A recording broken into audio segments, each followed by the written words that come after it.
무한한 능력의 손, 그것은 바로 하나님의 능력의 상징이요. 오늘 읽은 말씀 중에서 23절에 여호와께서 모세에게 이르시되 여호와의 손이 짧으냐 내가 이제 내 말이 내게 응하는 여부를 보리라. 우리가 참으로 하나님을 믿을 때 우리 삶 가운데 하나님의 놀라운 능력의 손이 임한다고 하는 것입니다. 그것을 우리가 틀림없이 보리라고 약속하고 계신 것입니다. 이 약속의 말씀이 우리가 오늘 읽은 18절로 23절에 나오고 있고, 그 약속의 말씀이 이제 24절부터 35절 여기에 실천되고 그대로 이행되고 있는 것을 우리가 보게 됩니다. 하나님의 무한한 능력의 손에 대해서 은혜를 나눌 때 우리가 첫째 살펴볼 것은 우리에게 어떠한 문제점이 있는지, 우리가 믿는 하나님의 능력은 어떠한 그 놀라운 능력인지, 그러면 우리는 앞으로 어떻게 살아가야 할 것인지, 이러한 것들을 함께 살펴보기로 하겠습니다. 우리에게 반복되는 문제점이 있습니다. 어찌 보면 누구나 공통적으로 저에게도 이러한 것들이 무시로 반복되고 있습니다. 그것은 불평, 불만이라고 하는 것입니다. 이스라엘 백성이 애굽에서 430년간의 종살이를 하다가 하나님의 놀라운 이적과 은혜로 말미암아 해방되어서 이제 자유자의 몸이 되었고 출애굽하여 광야로 들어섰는데, 그 광야에서 그 이스라엘 백성이 하나님의 은혜에 감사한 마음으로 뚜벅뚜벅 걸어갔다고 하면은 그들이 가나안에 짧은 기간에 도달하였을 것입니다. 그렇지만 이스라엘 백성은 하나님께서 그 놀라운 기적을 통하여서 바로와 애굽의 백성들은 마다들이 전부 죽어버리는 그러한 재앙을 당하였지만, 이스라엘 백성에 한해서는 문설주와 문인방에 어린 양의 피를 바르는 그 징표를 통하여서 마다들이 죽는 그 재앙에서 벗어나게 하시고 살려주시고 생명을 주신 하나님이십니다. 그들에게 참으로 얼마나 놀라운 은혜를 주셨는지 알 수 없습니다. 그들은 또한 광야 생활에서 60만 명, 장정만 60만 명, 여인과 아이를 포함하면 200만 명 이상의 그 군중들이 광야를 이동할 때 하나님께서 참으로 낮에는 구름 기둥으로 밤에는 불 기둥으로 그들의 앞길을 인도하시고, 배고플 때는 만나와 메추라기로 이렇게 채워주셨는데, 그들은 끊임없이 하나님의 은혜를 잊고 하나님 앞에 불평 불만만을 일컬었던 것입니다. 그들이 참으로 홍해를 가른 그 하나님의 모세를 통한 지팡이의 그 놀라운 이적을 통해서 육지를 걸어가고 출애굽이 온전히 이루어졌지만 그 뒤를 따르는 애굽의 병사들은 어떠하였습니까? 다시금 그 바다가 합쳐짐에 모두가 몰살당하고 말지 않았습니까? 그것이 참으로 하나님의 놀라운 은혜와 능력이건만, 그 이적의 하나님, 그들과 함께 하셨던 하나님을 이스라엘 백성들은 믿고 있었던 것입니다. 과연 우리들의 믿음의 현주소는 어떠합니까? 우리들의 믿음이 하나님을 과연 유일신으로 내가 이 땅에 사는 동안 믿어야 할 그러한 분으로 생각하고 계십니까? 어찌 보면 우리 인간만이 하나님을 제대로 믿지 않고 있는 그런 불신앙적인 존재가 아닌가 생각이 듭니다. 하나님 말씀은 이르기를 야고보서 2장 19절에 내가 하나님이 한 분이신 줄 믿느냐 잘하였도다 귀신들도 믿고 떠느니라. 귀신과 마귀도 하나님의 유일신임을 믿고 덜덜덜 떤다고 했습니다. 그런데 하나님을 믿지 않고 교회에 출석하지 않고 세상에서 방황하며 세상과 짝하며 사는 사람들은 무엇입니까? 그들은 악한 마귀 귀신보다도 못한 존재라고 하는 것입니다. 너무나도 비참한 사람들입니다. 이러한 것들은 아담이 범죄한 후에 늘 하나님을 불신하는 그러한 불신앙은 우리 모든 인간에게 공통적인 것이었을 것입니다. 우리는 말합니다. 하나님을 믿으면서도 여호와의 손이 왜 이렇게 짧으냐, 하나님의 능력이 여호와밖에 안 되냐, 이제 더 이상 하나님을 의존할 수 없다. 세상의 어떤 치료법, 세상의 어떤 성공 방법, 세상의 어떤 신통하고 묘한 점쟁이 이리저리 따라다니면서 그것에 의존해서 뭔가 변화를 추구해 보려고 하지 않습니까? 귀신과 마귀도 덜덜덜 떨면서 인정하는 그 믿는 하나님을 우리는 과연 얼만큼 믿으면서 신앙생활에 오고 있습니까? 사업의 실패와 파산이 우리들을 힘들게 할 수 있습니다. 열심히 최선을 다해 살았지만 우리가 참으로 일자리를 잃고 방황할 수 있습니다. 그러한 때에 우리는 더더욱 하나님 앞에 우리 자신들을 냉철하게 돌아보면서 우리 신앙을 내가 과연 하나님을 유일신으로 믿고 있는가, 아니면 세상을 믿고 있는가, 나의 힘과 육신을 믿고 있는가, 이러한 것들을 냉철하게 돌아봐야 할 것입니다. 이러한 상황 속에서 우리 지도자의 눈물이 있습니다. 13절로 15절에 보면 모세는 참으로 그가 지도자로서 이스라엘 백성을 앞장서 인도할 때 이 모든 백성에게 줄 고기를 내가 어디서 얻으리까? 책임이 너무도 중하여 남은 자손은 도저히 감당할 수 없나이다. 구하옵나니 내게 은혜를 베푸사 즉시 나를 죽여주십시오. 모세가 그 지도자로서 이스라엘 백성들의 그 불평불만 앞에서 그것을 감당하기가 얼마나 힘들었던지 하나님의 은혜를 구하기를, 하나님 은혜를 베푸사 나를 죽여주십시오.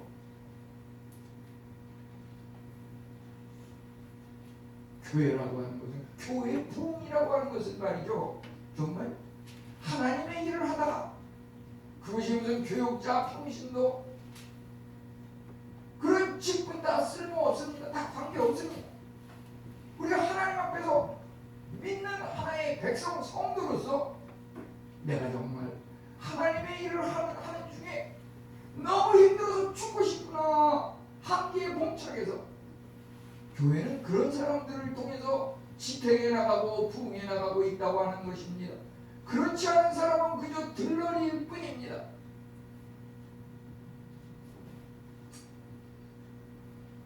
모세는 여기서 민수기 11장 13절로 15절에서 말합니다. 주님 나를 데려가 주세요. 너무 힘들어 못 견디겠어요. 얼마나 힘들었으면 그가 하나님 앞에 자신을 데려가 달라고 이렇게 기도하고 있습니까? 하나님께서 이제 그의 기도를 들으셨습니다. 앞서 16절 17절에 보면 하나님께서 모세에게 말씀하시기를 장로와 지도자 70명을 모아서 소개하라. 그들이 모세 너를 도와줄 것이다. 너 너무 혼자서 힘들어하지 말라.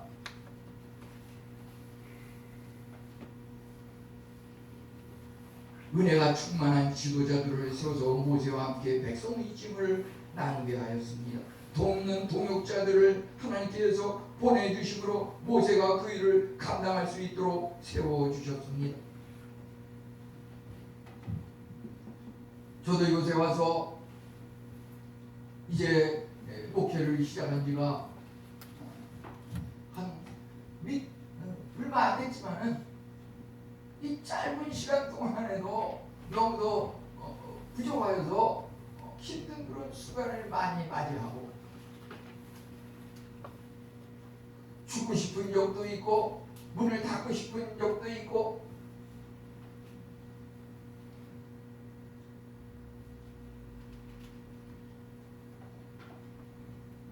그렇지만 하나님께서 우리 성도님들을 또 보내주시고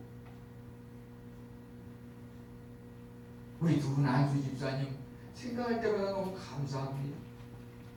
우리 홍 집사님 새벽 재단을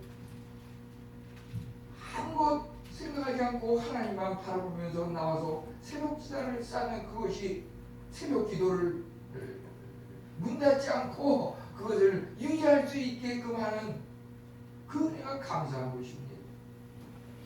지난해 중간에도 참으로 어려운 일을 교회에서 당하면서 하나님 이거 계속 해야겠습니까?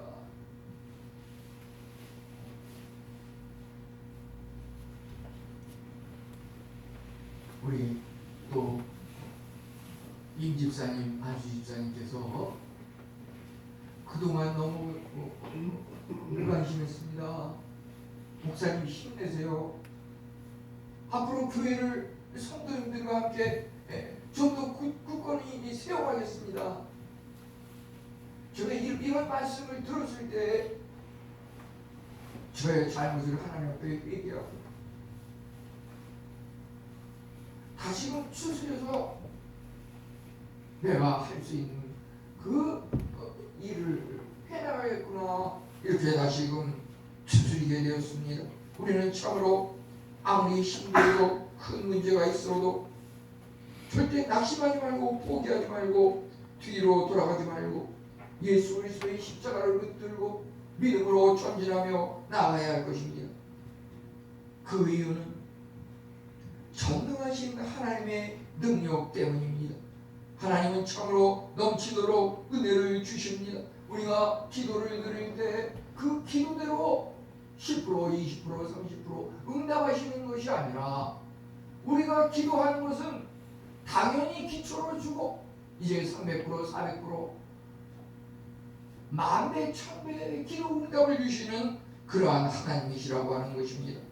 그것은 여기 성경에 민수기 11장 19, 20절 우리가 읽은 부분에 명확히 나와 있습니다. 하나님께서 모세에게 약속하시기를 이렇게 60만 장정 여인과 아이까지 포함하면 200만 이상의 이 사람들을 어떻게 뭘로 먹입니까? 그 기도 앞에서 하나님께서 약속하시기를 냄새도 싫어하기까지 한 달 동안 먹게 하시리니 정말 고기를 실컷 먹어서 너무 고기에 물려가지고 냄새도 맡기 싫을 정도로 그렇게 배불리 먹게 하시겠다고 약속하셨습니다.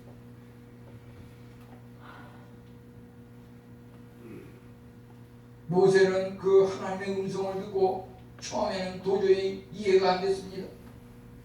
아니 200만 300만의 이 백성들을 어떻게 먹입니까? 하나님께서 말씀하시기 23절에 여호와의 손이 짧으냐 하나님의 능력을 제한하지 말라고 하는 것입니다. 우리가 도저히 인간적으로 이루어질 수 없는 그러한 것들을 하나님께서 행하신다고 하는 것입니다. 무한한 하나님의 능력, 정말 놀라운 방법으로 이제 23절까지 하나님께서 약속하신 것들 31절 32절에 보면은 그것이 이행되고 실행되는 것을 우리가 보게 됩니다. 하나님의 약속의 말씀은 한치의 오차도 없이 그대로 이루어지는 것입니다. 메뚜기 떼가 메추라기 떼가 쏟아지는데 얼마나 많이 쏟아지는지, 바다에서부터 그 진영 사방에 이르기까지 여기 나오는 그 면적 길이를 이렇게 살펴보면은 서울시 면적만큼이나 되는 그 넓은 지역에 메추라기가 떨어졌다고 하는 것입니다. 메추라기는 요즘으로 말하자면 무슨 이 날개 달린 고기, 무슨 닭고기라든지 오리고기 그런 게 하늘에서 날라와 내려와가지고 떨어졌다고 하는 것입니다. 그것을 그 많은 백성들이 먹는데 정말 배불리 먹고 또 먹고 또 먹고 또 먹어도 모자람이 없이 도저히 이제 더 이상 지겨워서 못 먹겠다 할 정도로, 여기서는 단순히 이 의식주 중에서 먹는 문제만 여기 얘기했지만 말이죠. 제가 이거 기도 드릴 때에도 하나님 앞에 작은 것이나마 진실되게 드리는 분에게 하나님께서 하늘문을 여서 쌀 것이 없도록 부어주시마 약속하신 그 은혜, 우리가 도저히 하나님의 은혜를 주체할 수 없는 그 은혜, 그것이 우리가 말이죠, 정말 저는 그렇게 생각해요. 하나님, 우리가 영적으로 언제 죽냐? 뭐 위협적으로는 심장이 멈춰서 폐가 멈춰서 뇌가 사해서 죽어서 여러 가지 이야기가 있겠죠. 영적인 그 죽음은 무엇일까? 정말 하나님의 은혜를 이렇게 받아가지고 감당하다가 그 은혜를 도저히 감당할 수 없어서 그 은혜의 진을 여가지고 그 은혜, 하나님의 은혜에 앞서나가는 그 순간에 우리가 이 땅에서 죽는 것이 아닌가, 저는 그렇게 생각합니다.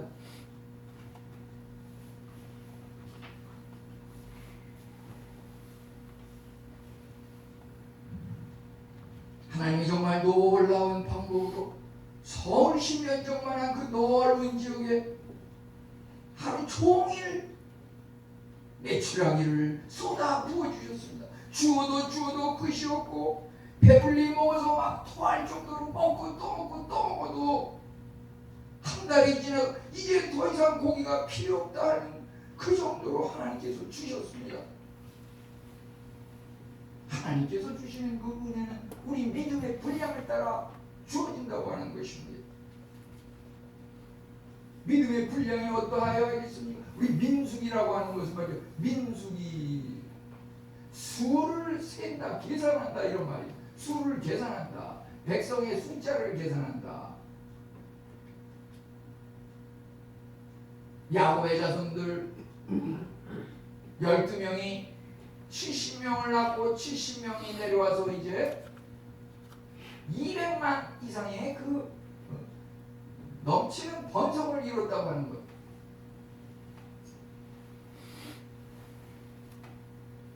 전 이러한 것들이 도저히 말도 안 되는 것은 만들어내고 꾸민 이야기라고 생각할 수 있지만은 그것은 우리 삶 가운데 현재도 이루어지고 있다고 하는 것입니다.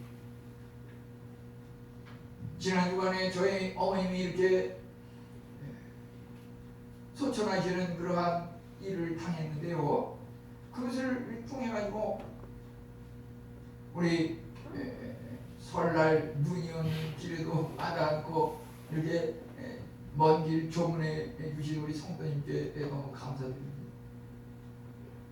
제가 한 번은 그 스리랑카에서 지금도 10여 년 동안 있으면서 머릿속에 그려지는 것은 그 교회에서 주일날 아침에 예배를 드리는 그 현지인 교회에서 목사님 한 분이 그날 초청을 받아서 설교를 하시는데 설교를 하다가 70이 넘으신 목사님이세요.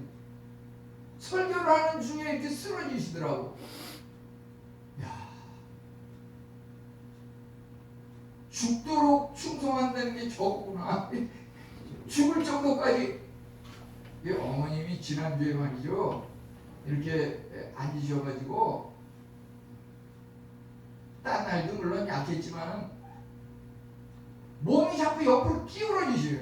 몸이 자꾸 기울어지면서 왜 이렇게 숨이 찬지 모르겠다. 그리고 또 아침에 오면서도 그러시더라고. 내가 다음 주에는 아무래도 못 올 것 같다. 이런 말씀도 하시고 그러시는데, 어땠습니까? 지난 월말에 어머님 생일을 축하해드리고, 또 어머님 뜻이 있으셔서 생일 축하로다가 이렇게 또 성도님들과 떡을 또 나누고 그랬는데 말이죠. 그런데 예배 중에 숨이 차서 쓰러졌는데도 거기 앉아서 그냥 오후 예배까지 드리고 가셨는데, 이제 다음날 아침 또 마지막으로 또 이렇게 생일 밥을 드시고 생일 케이크도 이렇게 드시고 아주 또렷또렷한 상태였지만은, 그렇게 하고서 이렇게 오후에 이렇게 화장실에 가셔서 앉아 계시다가 이렇게 좀 갑자기 이렇게 편안한 가운데 숨을 멈추고 가셨어요.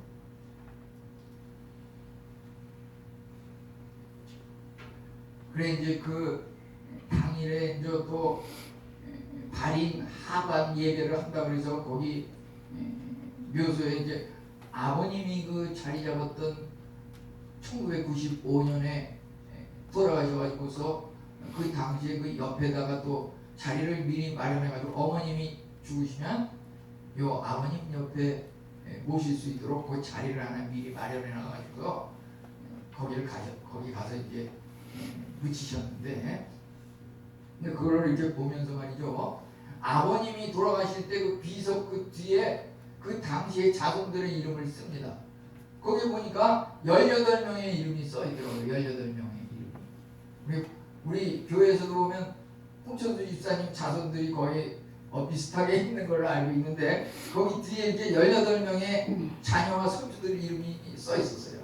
근데 이번에 이제 어머님이 하시면서 거기다가 그 어머님이 한 27년을 더 혼자서 사시면서 이렇게 기도하는 가운데 하나님께서 은혜를 주셨는데, 이번에는 거기다가 술을 갖다가 이제 아버님 돌아가시고 어머님 혼자 계시는 동안에 또 자녀, 손주, 증손자까지 이렇게 낳았는데, 그래가지고 41명이더라고요.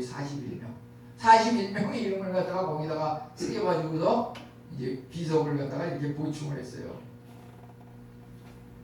그래서 하나님께서 이 창세기 1장 28절에 생육하고 번성하라 땅에 충만하라, 이 말씀이 하나님의 명령인데, 그 명령을 따라서 하나님 앞에 참으로 충성되이 이렇게 믿음으로 섬기셨구나, 이런 생각이 들었습니다. 그리고 죽도록 충성하라 하신 그 말씀이 내가 정말 죽어도 교회에서 죽으리라, 그것을 죽는 순간까지 실천하셨구나, 그런 또 생각이 들었습니다. 하나님께서 참으로 무한한 복을 주시는데, 하나님의 능력이라고 하는 것이 두 가지 측면이 있는데 복이 있고 심판이 있습니다.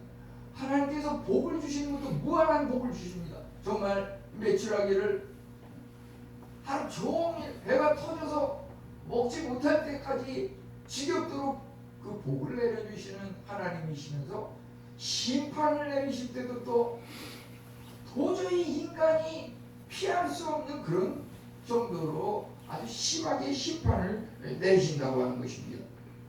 어떻습니까? 창세기 7장에 창세기 7장 23절에 노아의 홍수 때 그 홍수가 당시에 온 세상을 덮으니까 모든 사람이 한 명도 남지 않고 노아의 가족을 빼고는 다 몰살하지 않았습니까? 또한 우리가 이사야서 37장 36절에 보면은 당시에 세계의 최애 강대국 땅땅거리는 그 아수르의 사내립 왕이라고 하는 사람이 하나님을 무시하고 이스라엘 백성 왕들을 경멸하는 이러한 과정 속에서 하나님께서 하룻밤새 아수르의 그 군사들을 사내립과 함께 18만 5천 명을 죽였다고 했습니다. 이 기록에 대해서 그리스의 역사가 헤로도투스는 18만 5천 명이 하룻밤에 죽은 것은 당시에 유행하였던 패스트 전염병에 의해서 죽었을 것이라고 이렇게 기록하고 있는 것을 보게 됩니다. 우리 요즘 하루에 수만 명, 또 인구가 많은 나라는 10만 명, 20만 명이 이렇게 코로나 팬데믹으로 확진을 당하고 죽는 사람도 많이 있는데, 이러한 것들이 하나님께서 인간이 도저히 감당하기 어려운 그런 심판과 재앙으로 주신다고 하는 것입니다. 하나님의 그 복도 크고 놀랍거니와 하나님의 심판도 또 크고 엄청나다고 하는 것입니다. 그럼 우리는 이러한 불평불만으로 인한 재앙, 하나님의 놀라운 능력 앞에서 그러면 앞으로 어떻게 생활하며 살며 대처해야 할 것입니까?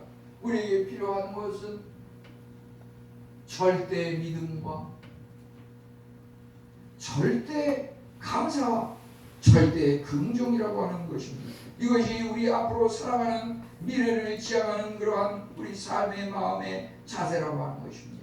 절대 믿음은 무엇입니까? 하나님의 공급에 대한 절대 믿음입니다. 23절에 보니까 여호와의 손이 짧으냐 이제 내 말이 내게 응하는 여부를 보리라. 우리 마태복음 6장 25절에는 목숨을 위하여 무엇을 먹을까, 무엇을 마실까, 무엇을 입을까 염려하지 말라.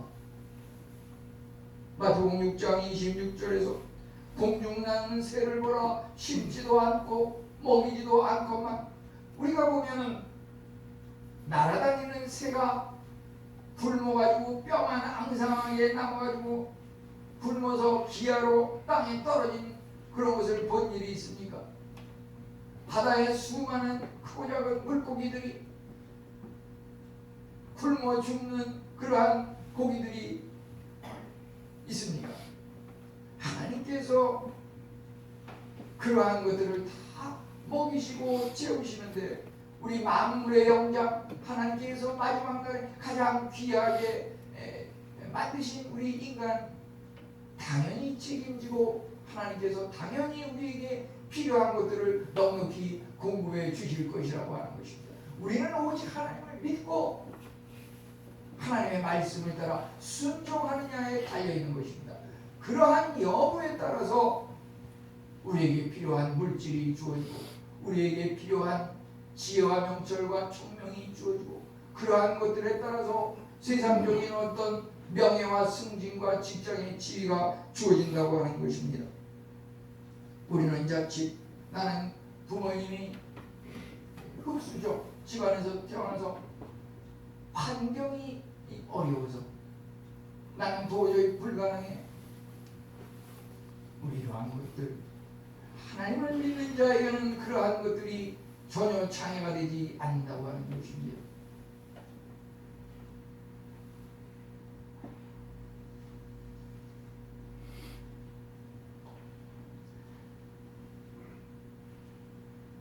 이제 가급적 오늘만 얘기하고 이제 더 이상 어머님에 대해서 얘기하지 않으려고 그러는데요. 어머님이 사실은 ABCD 영어도 모르시고 글이 짧으신 분입니다.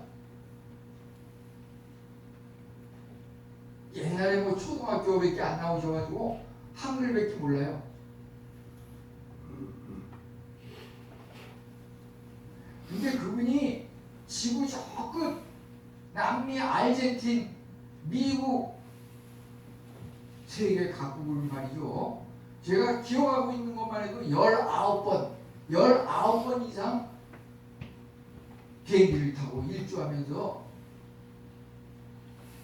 여행을 하면서 그렇게 다니셨는데, 그것도 거의 반수 이상은 혼자서 다니셨어요. 누가 뭐 인도에서 손붙잡고 같이 갈 것도 없고. ABC도 모르는 사람이 어떻게 그걸 갈 수 있을까? 근데 어머님이 가시면 말이죠.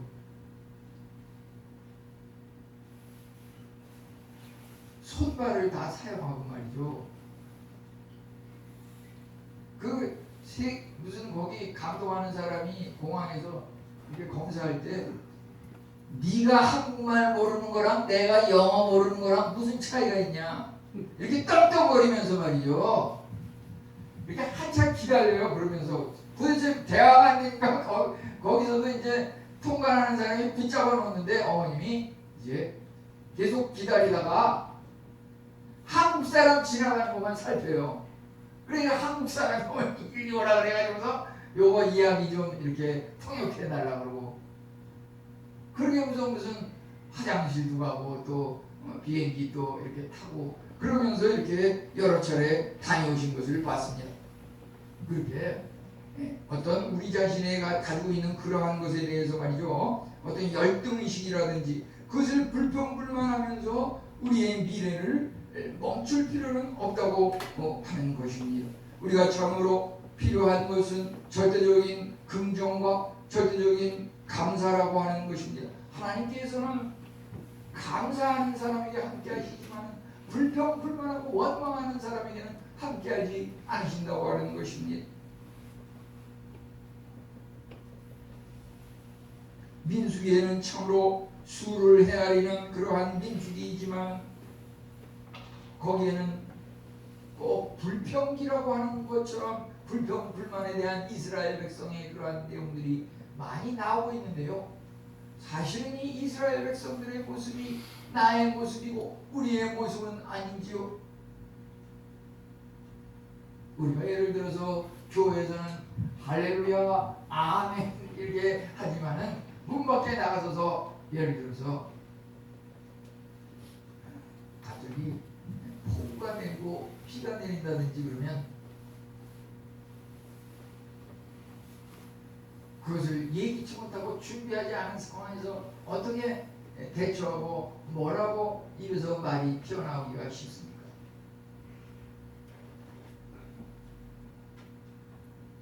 날씨 한번 더럽네. 우리 이렇게 말이죠. 그것을 비 오는 것을 말이죠. 어떤 사람은 비님이 오십니다. 또 이렇게 얘기하는 것을 봤어요.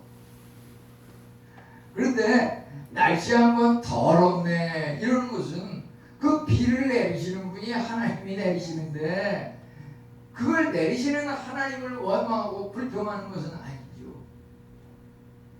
우리 믿는 우리 성도님들 중에서도 말이죠, 이런 하나님의 은혜에 대해서 정말 불평이라고 하는 것은 지옥의 언어이고 감사라고 하는 것은 천국의 언어인데 우리는 앞으로 평생도록 천국의 시민된 사람으로서 천국의 언어를 많이 사용해야겠다 이런 생각이 드는 것입니다. 우리 미래지향적인 안목에 있어서 출애굽기 13장 21절은 하나님께서 이스라엘 백성이 광야를 갈 때 항상 그 앞에 가셔서 낮에는 구름 기둥으로 밤에는 불 기둥으로 그들의 앞길을 인도하신 것을 보게 됩니다. 우리가 참으로 믿음 생활 하나님의 말씀 안에서 날마다 묵상하고 기도하고 이 말씀대로 실천하려고 노력하는 이 하루의 일과 속에서 우리가 늘 체험하는 것은 하나님께서 우리의 앞길을 미리 예비하시고 최상의 일로 항상 우리가 상상하지도 못했던 방법으로 은혜를 날마다 넘치도록 주신다고 하는 것입니다. 우리는 그러기에 결코 과거를 돌아보지 말고 뒤를 돌아보지 말고 앞만 내다보며 전진하는 미래지향적인 그런 삶을 살아야 할 것입니다. 출애굽과 여기 민수기에서 이스라엘 백성의 그 불평 불만은 무엇이었습니까? 여러 번 반복되는 것은 그들이 우리가 차라리 애굽에 있었으면 좋았을 것을 지금 우리를 출애굽시켜서 이 생고생을 하게, 이 개고생을 하게 만드는구나. 그들은 하나님과 모세를 원망하면서 과거의 삶이 더 좋았다고 그렇게 자꾸 반복하며 불평하는 그들의 삶이었던 것을 보게 됩니다. 과거가 더 좋았다고 하는 말은 엄밀히 말하면 현재 나는 지극히 괴로워하고 현재 나는 실패와 절망의 삶을 살고 있다는 그런 고백에 불과한 것입니다. 우리는 결코 과거와 현재에 연연하지 말고 우리 앞에서 우리의 길을 최상의 길로 예비하신 그 하나님을 바라보면서 미래의 지향적인 그런 삶을 살아야 할 것입니다. 성도는 미래의 천국을 소망하며 앞만 보고 달려가는 믿음이 필요한 것입니다. 창세기 19장 26절에서 롯의 아내는 그 소돔과 고모라 성을 나오면서 그것이 뭐가